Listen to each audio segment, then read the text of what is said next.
नमस्कार, मैं हूं प्रकाश चंद्र होता। आज हम बात करेंगे कांग्रेस की सुस्ती की। यह सुन के बड़ा अजीब लग रहा होगा, क्या विपक्ष मजबूत नहीं होने के कारण कांग्रेस में सुस्ती आ गई है?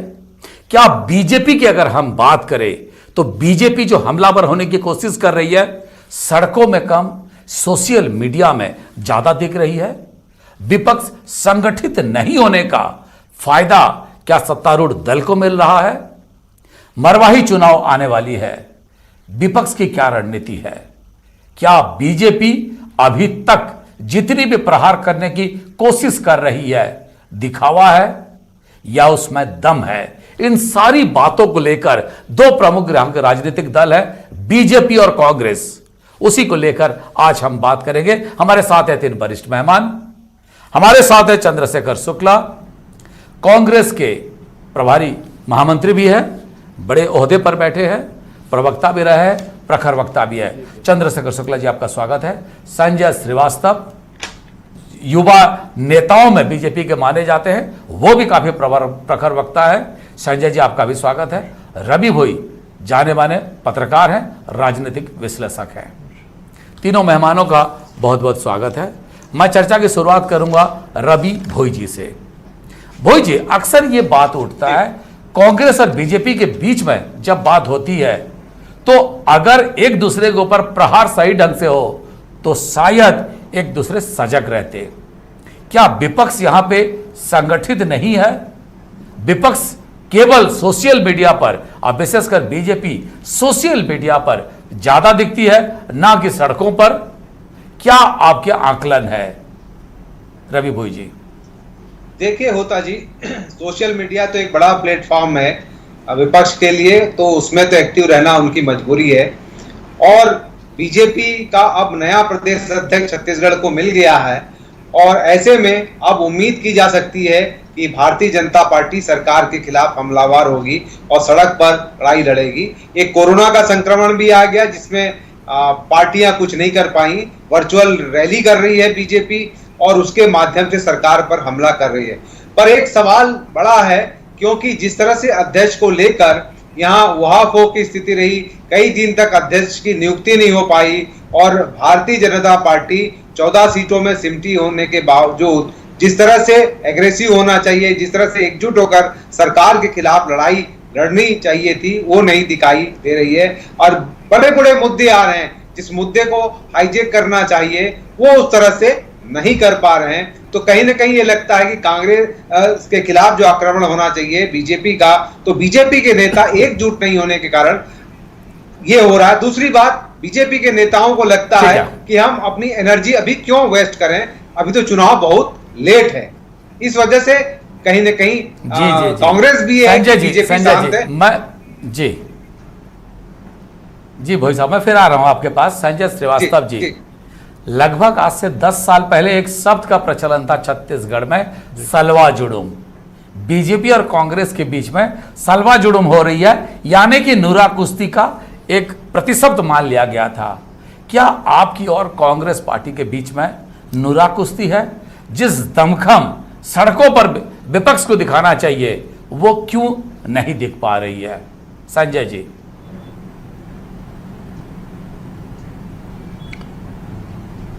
देखिए होता जी, मैं अपनी बात को प्रारंभ करूं जो लगभग हर भारतीयों के जहन में है कि भारतीय जनता पार्टी विपक्ष की ही पार्टी कही जाती रही है लंबे समय तक, और हमने एक लंबा संघर्ष किया है अपने शुरुआती दिनों में। और शुरुआती दिनों के लंबे संघर्ष का ही परिणाम ये रहा कि जब हमने अपने विचारों को लेकर, अपनी बातों को लेकर कि क्यों कांग्रेस के विकल्प के रूप में बीजेपी है, क्यों देश के लिए बीजेपी आवश्यक है, हमारी जो वैचारिक पृष्ठभूमि है, हम जिन विचारधाराओं के साथ में राष्ट्रीय राजनीति से लेकर प्रदेश की राजनीति में आए हैं, इन विचारों को हमने सामने रखकर अपनी तैयारी प्रारंभ की। और आज मुझे खुशी इस बात को कहते हुए कि लगभग पूरे देश में स्वीकार्यता भारतीय जनता पार्टी की रही। केवल हम सरकार आने जाने से किसी चीज की स्वीकार्यता या अस्वीकार्यता नहीं कह सकते।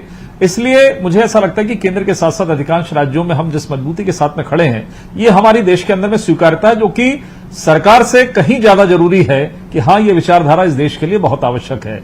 जहां तक आप छत्तीसगढ़ के परिप्रेक्ष्य में आज जो आप यहां पर सवाल करें हैं, लाजिमी है कि आप लोग आकलन करते हैं, समय के साथ करते हैं, हर एक दिन का आकलन करते हैं। प्रारंभिक देखिए 15 वर्ष जो कि छत्तीसगढ़ के पहले की मैं बात करूं, निर्माण के पहले, कि छत्तीसगढ़ राज्य कभी कांग्रेस का एक मजबूत गढ़ माना जाता था और ये कहा जाता था कि मध्य प्रदेश में यदि सरकार कांग्रेस की बनती है तो उसके पीछे सबसे बड़ा कारण होता है छत्तीसगढ़।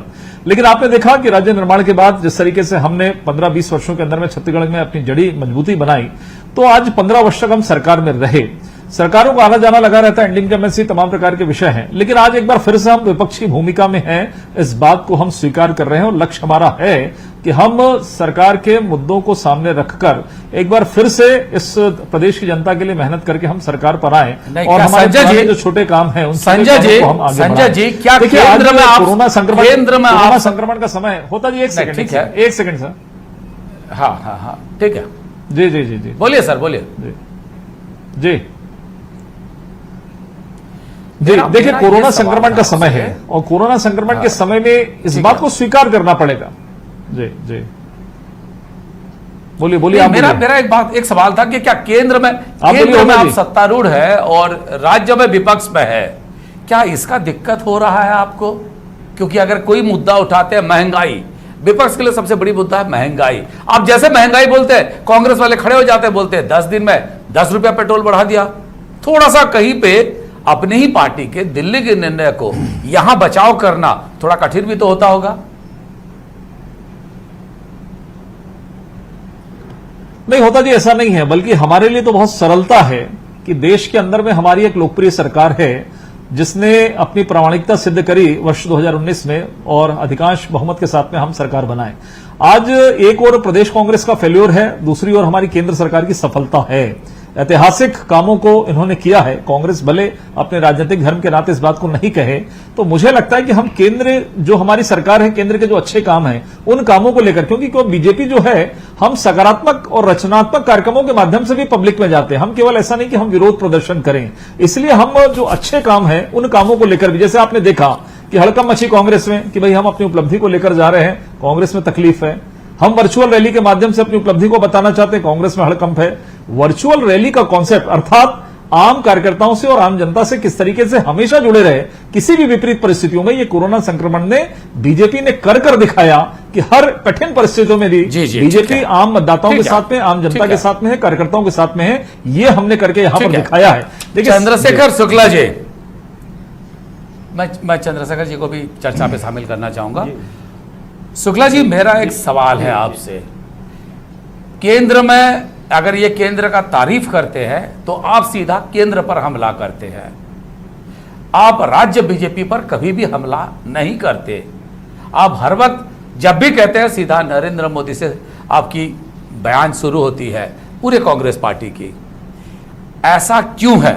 दूसरा मेरा सवाल है, क्या सशक्त विपक्ष जिस हिसाब से सड़कों पे दिखना चाहिए नहीं दिख रहा है, उसीलिए आप लोग भी थोड़ा आजकल आराम फरमा रहे हैं संगठन के तौर पर? देखिए प्रकाश भैया, 2-3 बड़ी बातें, थोड़ा सा समय दीजिएगा। किसी भी लोकतंत्र की जो सुंदरता होती है वो विपक्ष से होती है, और विपक्ष लोकतंत्र में अनिवार्य है और आवश्यक है ताकि वो जगा सके। लेकिन भारतीय जनता पार्टी की उत्पत्ति ही नकारात्मक राजनीति से हुई है।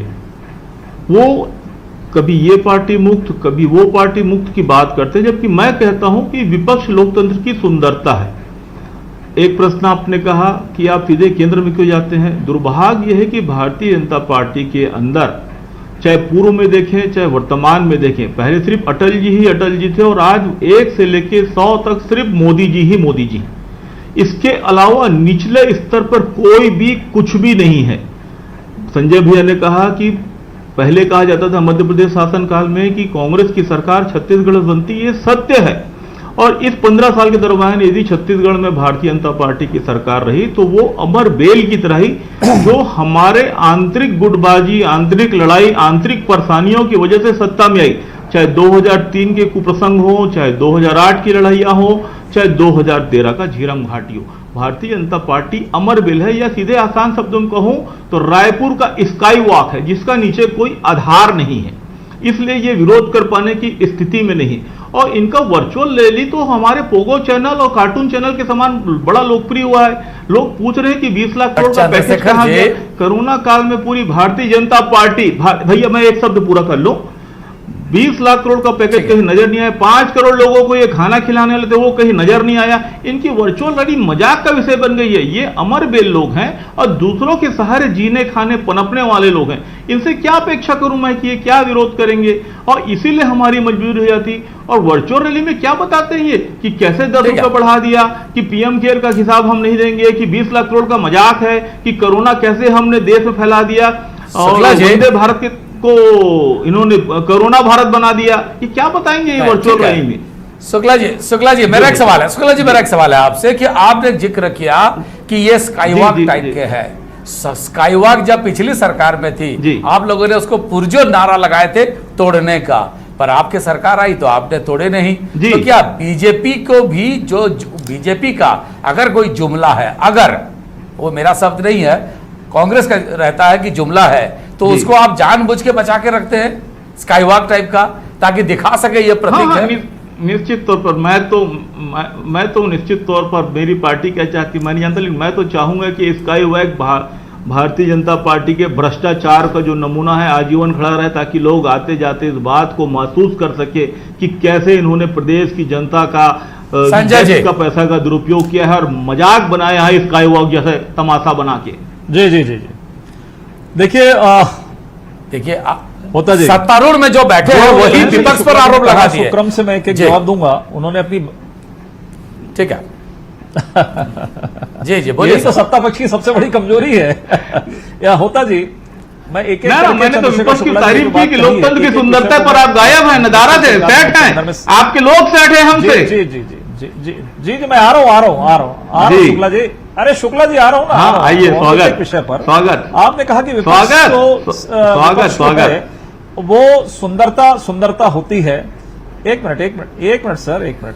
मुझे लगता है कि विपक्ष एक सुंदरता है लोकतंत्र में, बिल्कुल मैं इस बात को स्वीकार करता हूं, क्योंकि हमारा तो एक लंबा इतिहास विपक्ष का रहा है और एक सुंदरता के साथ में हमने विरोध किया, इसलिए आज हम सत्ता पक्ष में रहते हैं। लेकिन मुझे ऐसा लगता है विपक्ष की सुंदरता के पहले सत्ता पक्ष की संवेदनशीलता, क्योंकि वो कहीं न कहीं लोकतंत्र के पैमाने पर खरे उतरकर सरकार पर आए हैं, इसलिए सत्ता पक्ष को संवेदनशील होना चाहिए, तब जाकर विपक्ष कहीं न कहीं सुंदरता के साथ में दिखाई देगा। यदि सत्ता पक्षी संवेदनशील नहीं होगा तो मुझे लगता है कि फिर विपक्ष से उम्मीद नहीं होनी चाहिए। दूसरा विषय, एक विषय जो आपने कहा कि अटल जी और मोदी जी के समय केवल अटल जी मोदी जी के, कम से कम कांग्रेस वाले तो नहीं कहे, केवल गांधी परिवार 1947 से लेकर 2020 केवल गांधी परिवार। और अब शुक्ला जी, सोनिया जी हटेंगी तो राहुल गांधी, आप भी नकार नहीं सकते शुक्ला जी। इस विषय को मैं इसलिए समाप्त कर देता हूं कि राहुल गांधी जी, एक मिनट सर, एक मिनट। पोगो चैनल कौन देखता है, किसके लिए लोकप्रिय हुआ है, ये मैं आज शब्द के माध्यम से बयान नहीं कर सकता। ये 20 लाख करोड़ तरीके से चालू हुआ, वर्चुअल रैली से चालू हुआ। आपने कहा स्काईवॉक, बहुत अच्छा शब्द आपने, वर्चुअल रैली से चालू हुआ वो। आपने कहा तो स्काईवॉक, सरकार में दम होनी चाहिए, निर्णय क्षमता होना चाहिए। विपक्ष के समय केवल हम मुद्दा बनाएं और सरकार के समय आए तो हालत खराब है कि हम इस पर निर्णय क्या लें। ये कांग्रेस की पहचान इस छत्तीसगढ़ के अंदर में बन गई है। और आप जो कह रहे हैं कि मोदी जी क्या करे वर्चुअल रैली में, क्या है, कल ही 80 करोड़ आपने 3 महीने का राशन मांगा था, हमने 5 महीने का राशन दिया है। कम से कम तारीफ होनी चाहिए। और मेरे गांव का सरपंच भी बांट देता है, मेरे गांव का सरपंच भी बांट देता है। तत्काल आप लगा रहे थे, क्या हुआ जी 5 किलो चावल तो मेरे गांव का सरपंच भी बांट देता है। अरे बाध्यता नहीं है भैया, मेरे गांव का सरपंच भी बांट देता है 2 किलो 5 किलो चावल और 2 किलो शक्कर और 80 करोड़ लोग दाल। अरे तो मांगे क्यों थे? आपको जरूरत ही नहीं थी, 5 किलो चावल के लिए आप मन की बात कर रहे हैं। अमरजीत भगत जी चिट्ठी क्यों लिखते हैं? भूपेश बघेल जी लिखे थे कि नहीं 3 महीने का? अरे 3 महीने की चिट्ठी लिखे थे कि नहीं, राशन चाहिए तो बता देते। सरपंच बांट देता है, उसके मन की बात करने की जरूरत क्या थी? केंद्र से वो तो सरपंच लोग कर लेते हैं, उसके लिए आपको मन की बात करने की क्या जरूरत थी? बांटेगा अभी भी वही सरकार ही बांटेगी, आपकी राज्य सरकार। अरे राज्य सरकार ही बांटेगी भैया, और सरपंच ही बांटेगा। देंगे हम जिसके सामने उपलब्धियां बताइए। संजय जी एक बात स्वीकार कर लेना, 20 लाख करोड़ कहाँ गया? संजय जी एक सवाल मेरा है बीच में, आप जो 80 करोड़ जनता की बात की है, ये आपका कैलकुलेशन नहीं, शुक्ला जी एक सेकंड, संजय जी ठीक है, विषय नहीं है। मेरा एक सवाल है सर, नहीं, मेरा एक सवाल है सर इसी पे, संजय जी, इसका मतलब होता है इस योजना का नाम है गरीब अन्न योजना। इसका मतलब है प्रधानमंत्री ने मान लिए देश में 80 करोड़ जनता गरीबी रेखा से नीचे है, यह स्वीकार हो गया?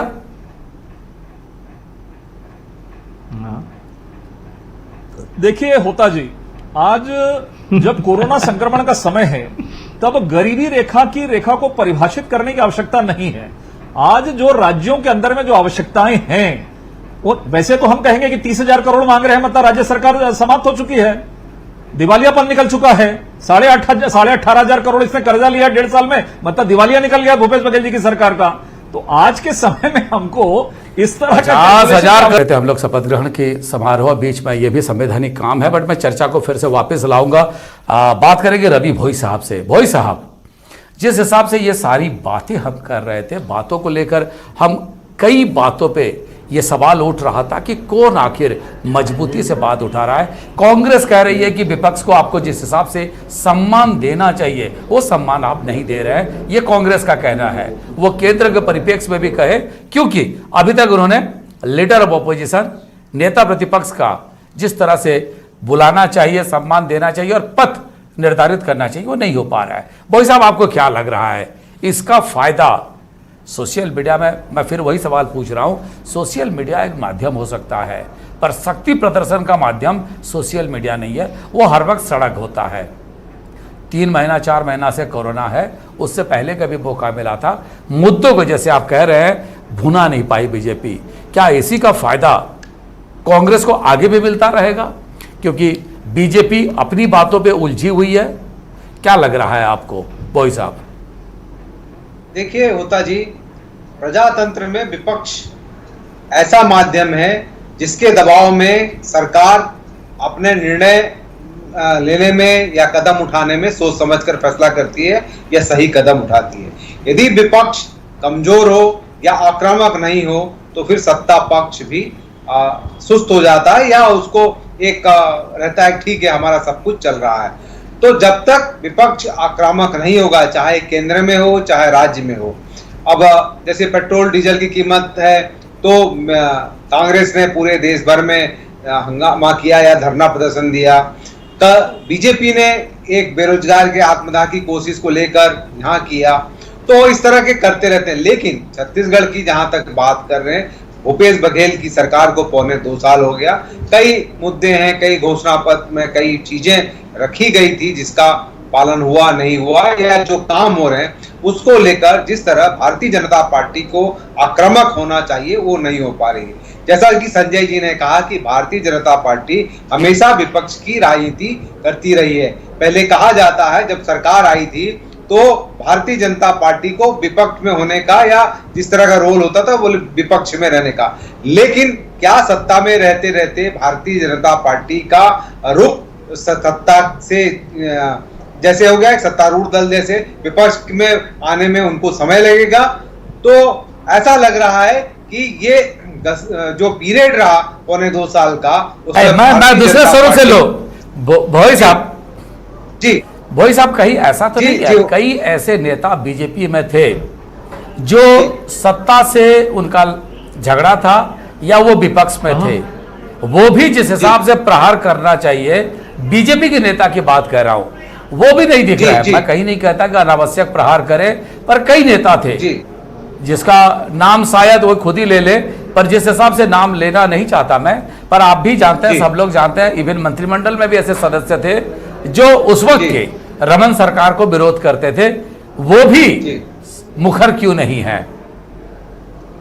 देखिए होता जी, जिस तरह से रमन सिंह के कैबिनेट में रहते या पार्टी में रहते विरोध करते थे, आज कहीं न कहीं वो साइडलाइन या वो देख रहे हैं। अभी भी भारतीय जनता पार्टी में देखें जिस तरह से माहौल है, कहीं न कहीं चाहे लीडर ऑफ अपोजिशन कहें चाहे प्रदेश अध्यक्ष कहें, तो वो रमन सिंह की पसंद मानी जा रही है। तो इस कारण जो लोग उनके विरोध में खड़े थे अब भी वह लोग उनके विरोध में खड़े हैं। तो इसलिए जो पार्टी में उनका योगदान होना चाहिए वो योगदान नहीं दिखाई दे रहा है। वो कहीं न कहीं उनको लगता है कि हमको कोई फायदा नहीं होगा। शुक्ला जी, शांति जी। शुक्ला जी, क्या यह भी एक बात है कि जो रमन विरोधी है वो आपके दोस्त हैं? शायद मुझे नाम लेने की जरूरत नहीं है। प्रकाश भैया,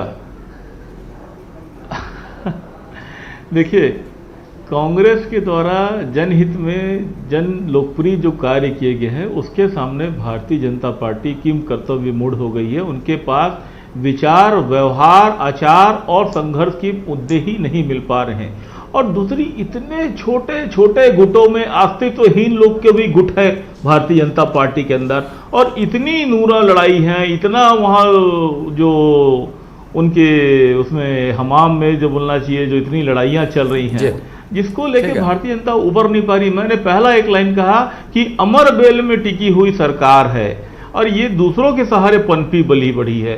तो इस सरकार से जो है पुरानी भाजपा से ज्यादा उम्मीद आप नहीं कर सकते। संजय जी, इनके पास तो कोई चेहरा भी नहीं है, ये तो किस्मत की वजह से सरकार में रहे हैं। जी ठीक है संजय जी, जिस बात को शुक्ला जी कह रहे हैं मैं उसको और थोड़ा विस्तार से कह दूं तो आप ही के शासनकाल में कांग्रेस के लोग आपको मदद करते थे। आजकल कांग्रेस के शासनकाल में जो लोग आपसे नाराज हैं, आप ही के पार्टी के, वो आजकल काफी मदद कर रहे हैं कांग्रेस को।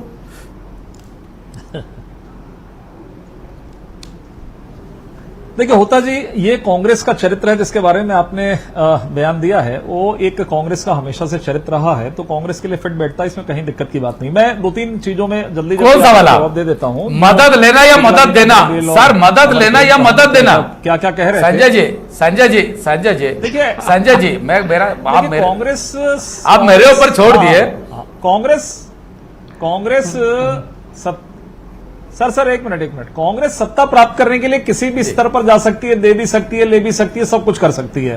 इसलिए कांग्रेस के साथ लगातार आक्रामक विपक्ष की पैमाना भूमिका नहीं, निभाई है संजय तो जी। ये तो हमेशा से देखा।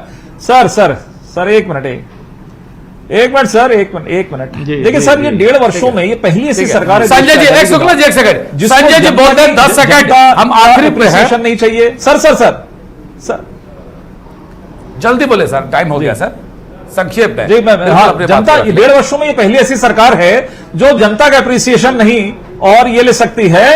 निगम मंडल ये नहीं बना पा रहे, इनकी क्या स्थिति है। टीएस सिंहदेव जी का ट्वीट अपने आप में इस बात को सिद्ध करता है कि सरकार किस स्तर पर चल रही है। और किस्मत मत कहिए, ये लोकतंत्र में आम जनता के जनादेश का अपमान होगा शुक्ला जी। इसलिए ये मत कहिए कि 15 वर्षों में, और अंतिम में मैं ये कह दे रहा हूं निश्चित रूप से ये अपने ही कर ठीक है, इसमें हमको बहुत ज्यादा कुछ काम करने की आवश्यकता नहीं है। ठीक है, यही दिक्कत है कि लोकतंत्र में हम सब अच्छे हैं। ठीक है, लोकतंत्र में सबसे बड़ी बात होती है, विपक्ष की भी बड़ी भूमिका होती है और सरकार को हर वक्त सचेत करता है। सरकार को विपक्ष बताती है कहां गलतियां हो रही है ताकि सुधार हो पाए। पर जब विपक्ष में सेंधमारी हो जाए, चाहे वो बीजेपी की सरकार में जब थी तो कांग्रेस में सेंधमारी हुई, कांग्रेस के लोग मदद करते थे, दुनिया जानती है। और आजकल क्या वही हो रही है, जिसके बीजेपी पे सेंधमारी कर लिया कांग्रेस और बीजेपी विरोध नहीं कर पा रही है सरकार को। यह निश्चित रूप से आने वाले दिनों में और दिलचस्प होगा। पर समय हो गया, आज हमें विदाई दीजिए, कल एक नए विषय को लेकर फिर उपस्थित होंगे।